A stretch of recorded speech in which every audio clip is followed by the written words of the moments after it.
Welcome to Spara kitchen Karur. இன்னைக்கு சில்லுன்னு கலர்ஃபுல்லான சம்மருக்கு ஏற்ற மாதிரி ஒரு கூல் ட்ரிங்க்ஸ் எப்படி பண்ணுறதுன்னு பார்க்கலாம். வாங்க நம்ம வீடியோக்குள்ளே போகலாம்.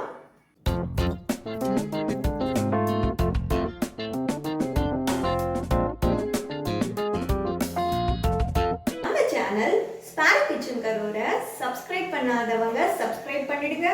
பக்கத்தில் இருக்க பெல் ஐக்கான் கிளிக் பண்ணிடுங்க. அப்போதான் நான் போடுற வீடியோ உங்களுக்கு உடனே நோட்டிஃபை ஆகும். நீங்கள் மிஸ் பண்ணாமல் பார்க்கலாம் ஃப்ரெண்ட்ஸ். இந்த கூல்ட்ரிங்க்ஸ் பண்ணுறதுக்கு நேச்சுரலாகவே நம்ம பிங்க் கலர் வேற வைக்க போகிறோம். அதுக்கு நம்ம யூஸ் பண்ணுறது இந்த பீட்ரூட். சின்ன சைஸ் பீட்ரூட்டை நல்லா சின்னதாக கட் பண்ணிவிட்டு மிக்ஸி ஜாரில் நல்லா அடிச்சுட்டு அதோட எசன்ஸை இந்த மாதிரி வடித்து எடுத்துக்கோங்க. இந்த ட்ரிங்க்ஸ் குடிக்கும்போது நம்ம பீட்ரூட் ஸ்மெல் கொஞ்சம் கூட இருக்காது. பீட்ரூட்டோட வேஸ்ட்டை கூட நம்ம லிப்ஸ்டிக் பண்ணுறதுக்கு பயன்படுத்திக்கலாம்.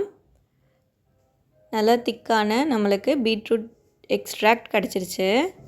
அடுத்து நம்ம இந்த கூல்ட்ரிங்க்ஸ்க்கு ஒரு 1/2 லிட்டர் பால், ஒரு 500 ml பால் காய்ச்சி எடுத்துக்கலாம். பாலோட திக்னஸை அதிகப்படுத்துறதுக்காக ஒரு 2 டேபிள் ஸ்பூன் பால் எடுத்துகிட்டு அதில் 1.5 டேபிள் ஸ்பூன் கார்ன்ஃப்ளவர் மாவு ஆட் பண்ணி நல்லா மிக்ஸ் பண்ணிக்கலாம். மிக்ஸ் பண்ணி வச்சுருக்க கார்ன்ஃப்ளவரும் பாலையும் சேர்த்து இந்த பாலில் கலந்து விட்டுறணும். 5 மினிட்ஸ் நல்லா கொதி வந்ததுக்கப்புறம் இதில் 1/2 கப்பு சர்க்கரை ஆட் பண்ணிக்கோங்க. சர்க்கரை ஆட் பண்ணதுக்கப்புறம் அது கரையணுங்க. அதனால இன்னும் 2 நிமிஷம் கொதிக்க வச்சு நிறுத்திடலாங்க. நல்லா கொதி சர்க்கரை கரைஞ்சிருச்சுங்க. நம்ம எடுத்து வச்சுருந்த பீட்ரூட் எசன்ஸில் ஒரு 4-5 ட்ராப் மட்டும் அதில் ஆட் பண்ணிவிட்டு இதை ஆற வச்சிடலாங்க. அது ஆறிட்டுருக்கட்டும். அதுக்குள்ளே பேனில் தண்ணி வச்சிடலாங்க. அதில் 1/2 கப்பு மாவு ஜவ்வரிசி ஆட் பண்ணிக்கலாங்க. இது நல்லா வெந்து வரணும். ஒரு 5 மினிட்ஸ்க்கு அப்புறம் நல்லா வெந்துடும். அதை எடுத்து நல்லா இந்த மாதிரி ட்ரெயின் பண்ணிக்கலாங்க. உடனே அதில் கொஞ்சமாக பச்சை தண்ணி ஆட் பண்ணிடலாங்க. அதனால் இது தனித்தனியாக உதிரியாக வந்துடுங்க. கஞ்சியும் நல்லா வடிஞ்சிரும். இதை ஒரு பாத்திரத்தில் தனியாக எடுத்து வச்சிடலாங்க. இதுலேயும் நம்ம எடுத்து வச்சுருந்த பீட்ரூட் எசன்ஸை ஆட் பண்ணிக்கலாங்க. ஒரு 2 டேபிள் ஸ்பூன் இந்த மாதிரி ஆட் பண்ணிக்கலாங்க. ஆட் பண்ணதுக்கப்புறமா இந்த மாதிரி நல்லா மிக்ஸ் பண்ணி எடுத்து வச்சிடலாங்க. அழகாக நேச்சுரலாகவே கலர் கிடச்சிருங்க. அடுத்து தண்ணியை பேனில் வச்சுட்டு சேமியாவை வேக வச்சு எடுத்துக்கலாங்க. 1/2 கப்பு சேமியா ஆட் பண்ணிக்கலாங்க. இந்த சேமியா சீக்கிரமாக வெந்துடும். 2 நிமிஷத்தில் கொதித்து வெந்து வந்துருச்சுங்க. ஸ்டவ் ஆஃப் பண்ணிவிட்டு இதையும் ட்ரெயின் பண்ணி எடுத்துக்கலாங்க.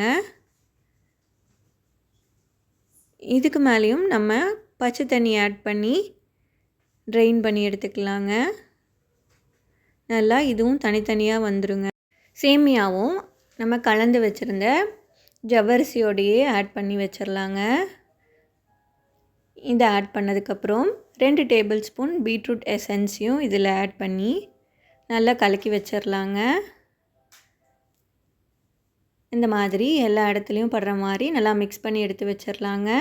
இது ஒரு 1/2 அன் ஹவர் நல்லா ஊறட்டுங்க. கலர் நல்லா பிடிச்சி வந்திருக்கு. இது தனியாக எடுத்து வச்சிடலாம்.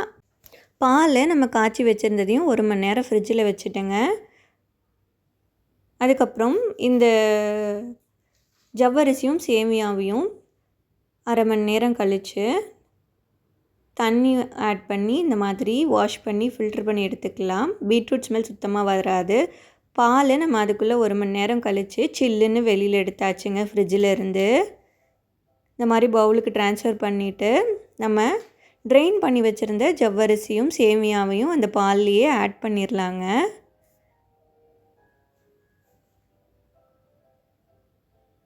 பார்க்குறதுக்கு இது ரோஸ் மில்க் மாதிரியே இருக்குங்க. இந்த சம்மருக்கு நல்ல சில்லுன்னு டேஸ்டான ஒரு கூல்ட்ரிங்க்ஸ் ரெடி பண்ணி குடித்தோம்னா அட்டகாசமாக இருக்குங்க. குட்டீஸ்க்கெலாம் ரொம்ப பிடிக்குங்க. இது மேலே நம்ம பாதாம், முந்திரி, துருவி இது மேலே டாப்பிங்ஸ் மாதிரி ஆட் பண்ணி கொடுக்கலாங்க. நீங்களும் இதே மாதிரி ட்ரை பண்ணி பாருங்கள் ஃப்ரெண்ட்ஸ். பிடிச்சிருந்ததுன்னா லைக் பண்ணுங்கள், ஷேர் பண்ணுங்கள், கமெண்ட் பண்ணுங்கள். மறக்காமல் நம்ம சேனல் ஸ்பேரோ கிச்சன் கரூரை சப்ஸ்கிரைப் பண்ணுங்கள். Bye friends.